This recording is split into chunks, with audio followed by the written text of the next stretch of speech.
I told him I love saying his last name. It puts a smile on my face. Jordan Zoucha here with us to discuss living heritage, faith, and family across Poland and Nebraska. So, Jordan, give us kind of a background as far as your Nebraska background and your roots to Poland and all that. Yeah, hello. Hey, thank you for having me on the radio today. It's a real honor. So, yeah, I come from a farm out near Schuyler, Nebraska. Hello to my family. And my family is majority Polish by blood. And, it's been quite some generations since we immigrated to the United States. But I am on a journey now living in Poland. I am studying the language and traditions of my ancestors, many of which have been forgotten. My family has its roots in the Nebraska area, in Tarnów, Nebraska, which is named after a Polish city here. And I say hello to all my Tarnów friends in Poland that might be listening right now, who I sent a link. So that's a little bit about myself. Thank you so much for having me on the radio. Oh, very cool. Yeah, I think what happened is we were at the St. Stanislaus Festival over summertime and got to talking with some people. And this was like, hey, I'm taking a leap. I've gone to vacation in Poland. I've gone on a pilgrimage in Poland, and I'm going to now be moving there. And I would like to share my story. And so here we are, Jordan, finally getting to talk with you about this beautiful, rich story of family history. So you were born in Tarnów, but your family then kind of dispersed, and you grew up on a family farm in the Spirit Catholic Radio listening area, correct? Yeah, that's correct. And I was not born in Tarnów. I just mean that my great-great-grandparents lived in that area. I was born in another city, actually. But I always like to claim that as somewhat of the home base, especially when I am doing genealogical and heritage research in Poland. So, yes, right now I'm at Jagiellonian University. It's the same university that John Paul II studied at years ago, and I'm enjoying my time in Krakow. Were you wanting me to go a little bit into how this all started? Yeah, if you would, please. Yeah, absolutely. So my brother and I especially always had a real interest in family history. I have fond memories of visiting graves with my brother, my mother, my dad, and we would look around for historical graves related to our family, visit graves every Memorial Day, this sort of thing. And my brother and I started to track our genealogy. We always had the question, where did we come from? But we always hit a wall at the old country, right? And at the same time, in my late teenage years, through my adulthood, through my 20s, I also discovered a love for older religious traditions. I discovered the old traditional Latin Mass, as well as Gregorian chant, various other old traditions like that, and found a real beauty there that connected me to my ancestors and consequently the communion of saints. And so over time, that led me to look deeper into my family heritage last year.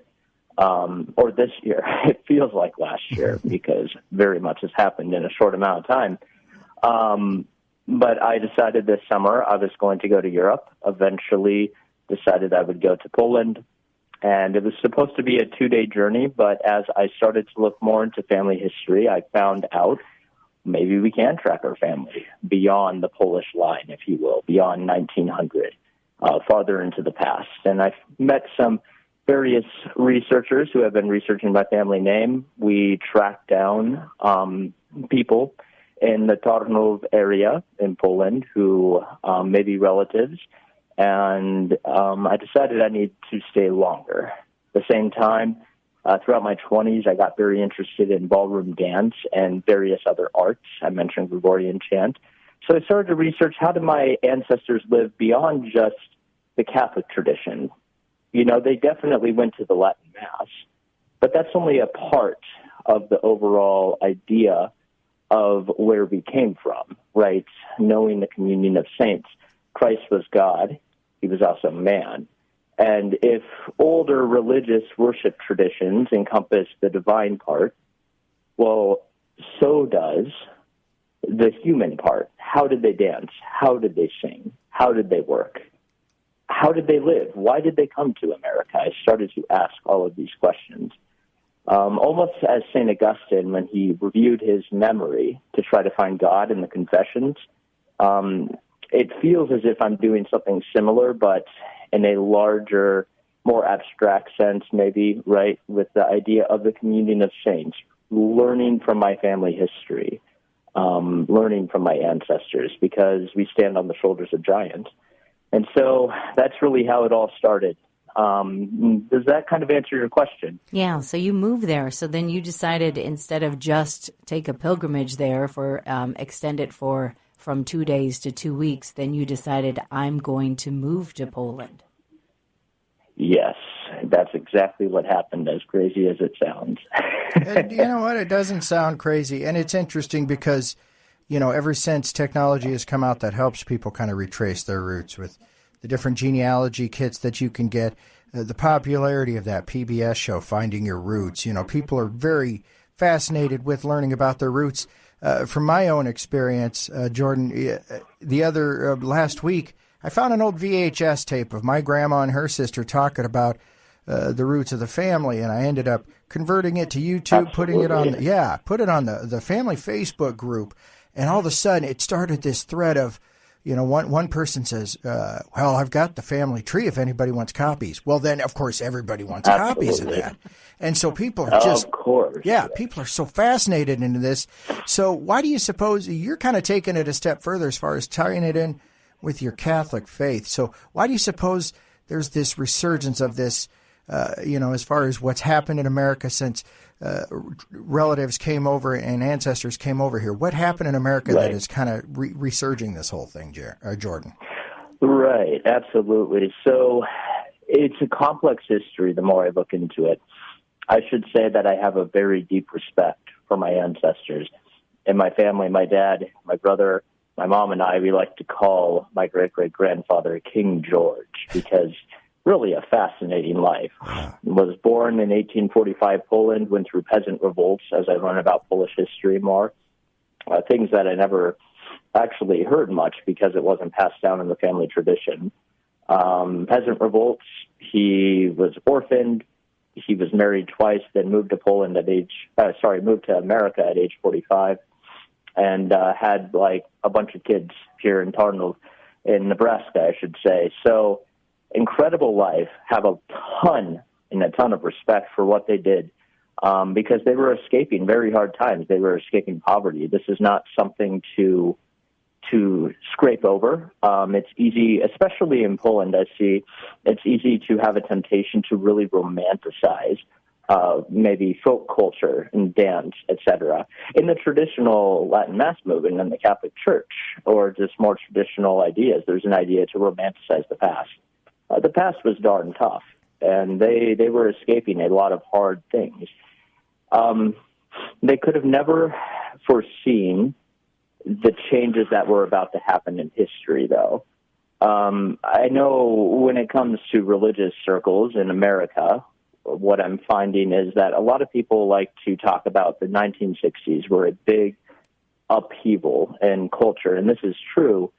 But I see things on a wider spectrum now that I've come here in terms of sociology and religiosity and the changes of the past 150 years. When my ancestors came over, essentially you had a lot of customs disappearing very quickly. They thought they would come to their Tarnów village. The faith was, they could never have imagined a multicultural society like America, very proud to be an American. And yet at the same time, they couldn't have imagined the trade-offs that come with freedom of conscience. JP2 said, you need to choose the good. That is what freedom is for. If there is freedom to choose the good, there's always going to be freedom to choose other things, right? So they came to a country where there was a growing sense of individualism, and there was a lot of multiculturalism, right? When they started, they were in Tarnów. They had their Catholic faith. They had the religious traditions weaved throughout the Catholic faith. They also had cultural traditions tied in with all of that. They would dance on feast days. They could have never imagined working on Holy Day of Obligations. That's something I still see here in Poland. We had All Saints Day off. The whole school did, in fact, college. They couldn't have imagined much of that. In America, what essentially happened was to unify everyone. There was a growing sense within the Catholic circles, as well as even within the governmental circles, of we need to be unified, so religion needs to become more of a private thing. And so over time, you had national holidays, which I love. You know, I love my Memorial Day traditions. I love Thanksgiving, love me some turkey. It's very sad to be away from my family this year on that day. But these things began to replace the religious identity that often tied in with the folk culture of the people. And so this isn't about blaming anyone. It's just factual history. And then you add on to that mass media, the pop culture movement. People would be made fun of for being made Polish, right? And so, or for being Polish. And so within a few generations, you had people intentionally forgetting the language, associating probably the old country with poverty, which was true, and forgetting because of language barriers between the first generation immigrants and the latter generation immigrants. And because the Catholic faith is so tied in with all that, a lot of Catholic culture was lost, not just for Poland, but for many other nationalities in the United States. It's not to say the church is doomed in America. It's just to say we did lose a lot of our links with the past, and the past is important, I think, to learn from. So that's kind of what happened, if that's what you're asking. Does that make sense? Inherited Catholic culture practices, they not out of malice things, but out of survival, went by the wayside. We do see a resurgence of that, though, when you see all of the Polish festivals that we get to take part in and get to talk about throughout the parishes, the Polish parishes in our listening area and throughout. I know that part of your family's from Chicago, too, and lots of Polish parishes in that area. But you said something about the loss of the language, the loss of the music and the dance and the folk culture being separated from what took place with their worship. Is there something that you have found? Have you connected that by moving to Poland?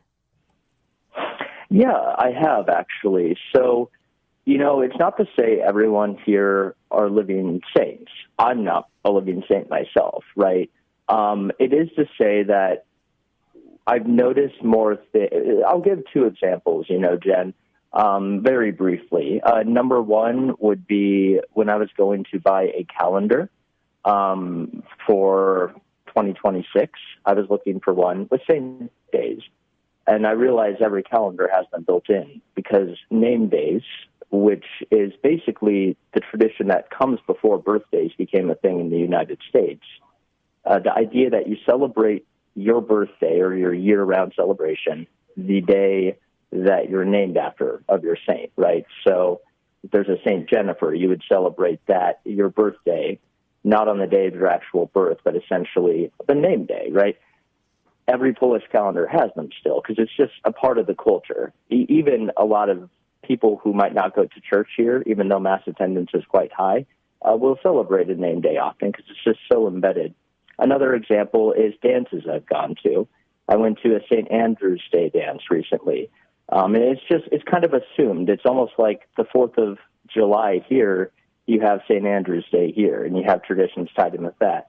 All Saints Day here is like Memorial Day in the U.S. It's the day that people go and visit graves of their ancestors and light beautiful candles to light up the entire cemetery at night. It's incredible to see.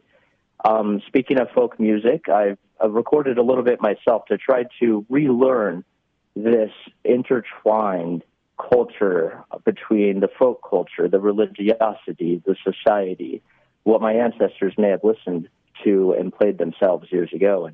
And for that, I actually believe I sent you guys a clip, and it's a nice little folk song. If you'd like to play it now, it might give you an idea of the kind of sounds that have been lost in the United States. And that it doesn't have to be that way, though. Perhaps it might be a good chance to give it a play right now. Yeah, we got a A quick little 30-second clip. Let's enjoy this.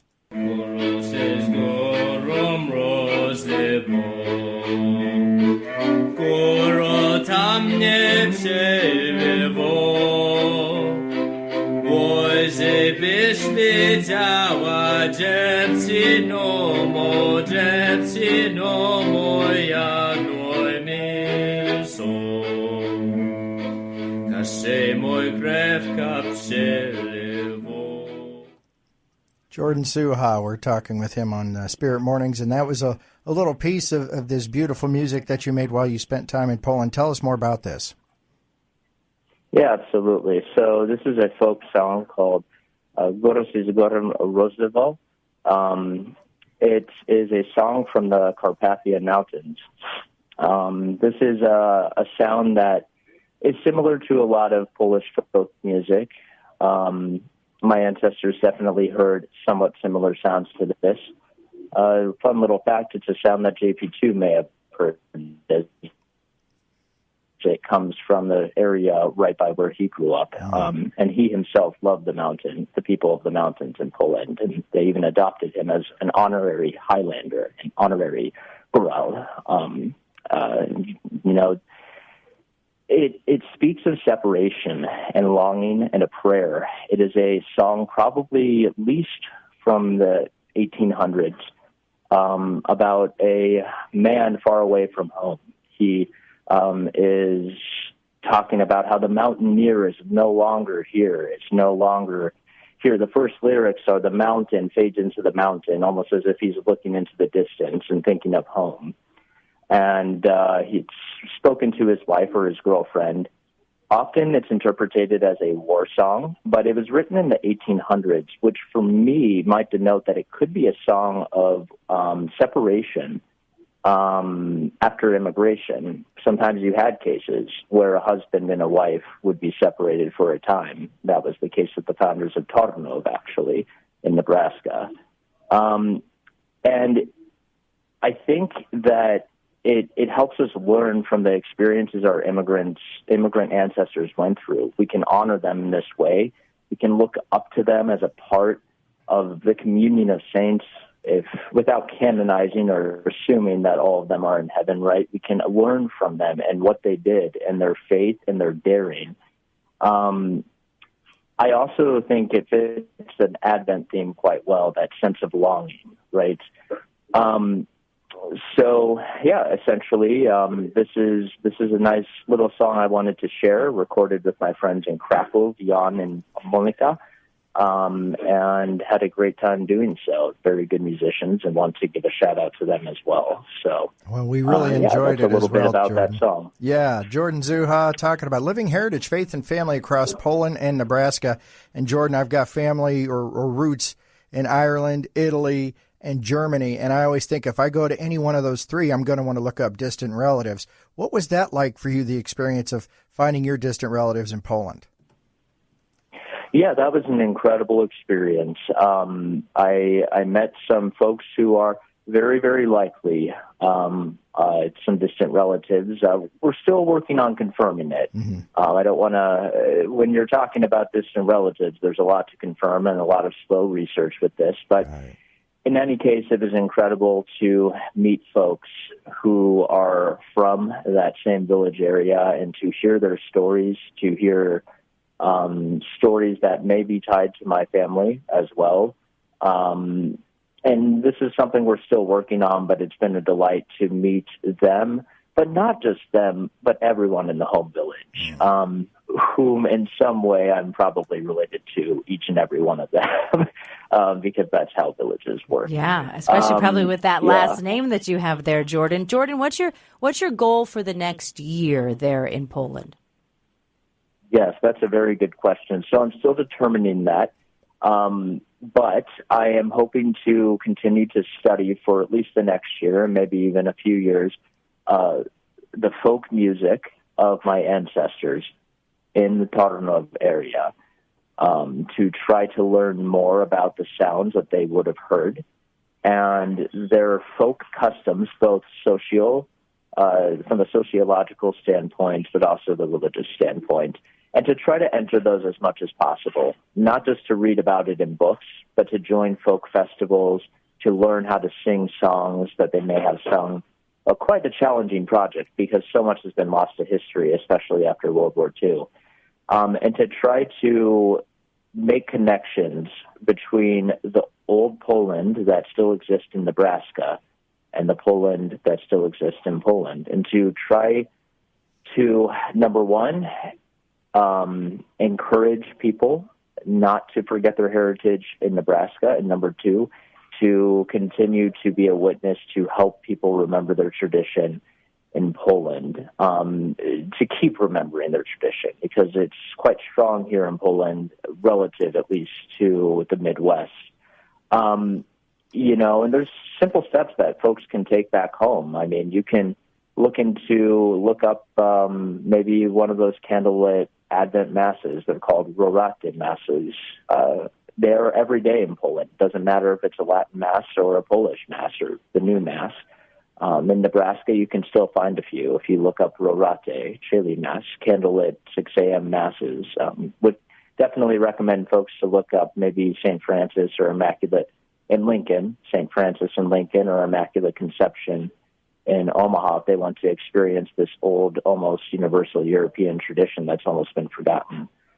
They can learn a song, an older hymn or a folk song from your family's tradition. And if you forgot them all, we have the internet now. You can start to read. You can use AI to help you with some of this, using it responsibly, but it's a good research tool. Consider reviving a name day if you're in America. Look up that tradition. If you're a Catholic, it's a beautiful way to express the idea of our connection with the saints if you have a Christian name, right? And you can enter into the family history and the daring and the hardships they had by maybe looking into old fasting traditions, right? Some small mortifications, right? Read about immigrants to America and the bravery that they endured, but also read about your old country. Learn about where you came from, and don't forget about it, because if you're rooted, that helps you both grow in the human aspect and in the charitable aspect, in the divine aspect, if you will. That's what I found, at least. So my the overall thing I'm doing the next year is doing personal work to revive musical traditions, as I'm able to do in Poland, to connect that back to Nebraska, and to encourage folks everywhere, whether in Poland or Nebraska, and wherever you may have came from in Europe, to remember your roots and to not forget where you came from. Oh, God bless you, Jordan. Jordan Zoucha, the Connecting the Faith, Living the Faith from Poland, living in Poland now, and his family originally from Tarnov, Nebraska, and he has several family members still living throughout the state of Nebraska. Jordan, thank you so much.